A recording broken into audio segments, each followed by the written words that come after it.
Why is religion crucial? Even the most uncompromising atheist believes that truthfulness is better than lying, right?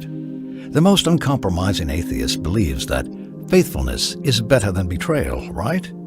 These terms are not from this world, and the material world does not substantiate their conceptualization or their requisite. What does truthfulness mean, and what does lying mean? If we analyze the depth of the atoms, will we be able to monitor concepts like truthfulness or lying? If we observe the physics of the galaxies or the chemistry of the hormones, will we be able to observe faithfulness or betrayal? Hence, these concepts are not from this material world. Yet they are real concepts, as a matter of fact. They are the most important things in existence. The value of man is measured by his manners.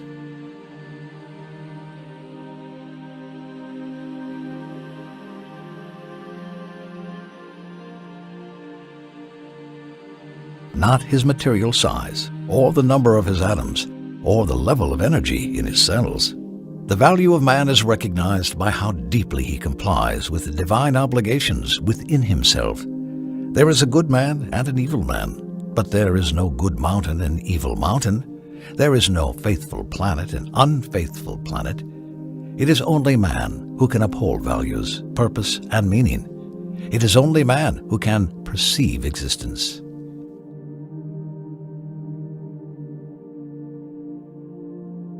The brain is made up of the very same material components. No matter how complex the brain is, no matter how complex its material components, the sum of all zeros will always be a zero, no matter how many zeros we add. Since matter knows no good or evil, the brain as well knows no good or evil. Hence, the question that poses itself is, how did the concepts of good and evil settle in the brain? What prevents the brain from annihilating the whole earth and everything that lives on it? Why can't the brain think of placing the weakest of mankind in animal cages?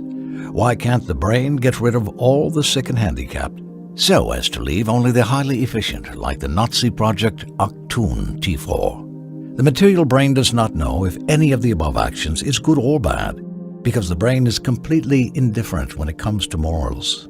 Since it is made from the very same atoms of the earth, there is no connection, near or far, between morals and the brain. As for the notion that says that societies could be the origin of morality, this idea is so strange because morals are subjective and they concern man as a man, not the society as a society.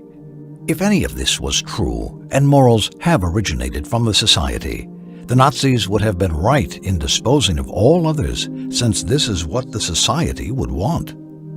Hence, morals are separate from the society, and both the good and the bad societies know what righteousness is and what evildoing is. Consequently, morals are far beyond the brain and the society.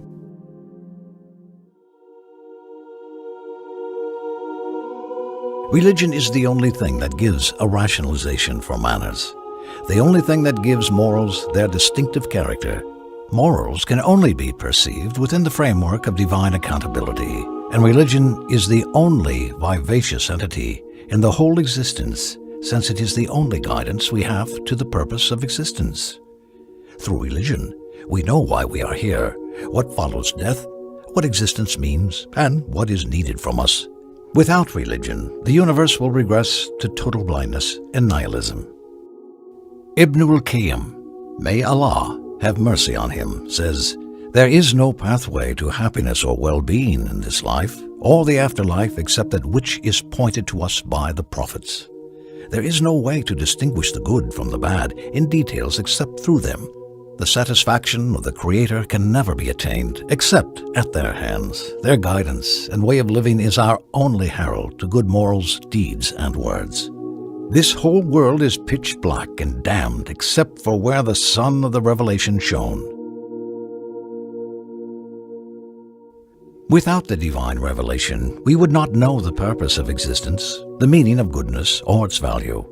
Without the divine revelation, the whole world would be reduced to nothing but a scary frivolity. Without revelation, we would have just been star stuff, as Carl Sagan says, or an insect, as Sartre says. Prophethood is the only pulse of existence, and without it, the best inventions and the most ecstatic desires would have been real terror. Without religion, the whole world is a big waste. If you ask an atheist this existential question, why are we here in this life? What will happen to us after we die? He will either resort to sophicity or he will stay silent. Hence, religion is a natural requirement when it comes to perceiving moral values or realizing the meaning of existence or answering the existential question of who created this whole existence? Who created man? What is the purpose from our existence and the wisdom from actions or beings?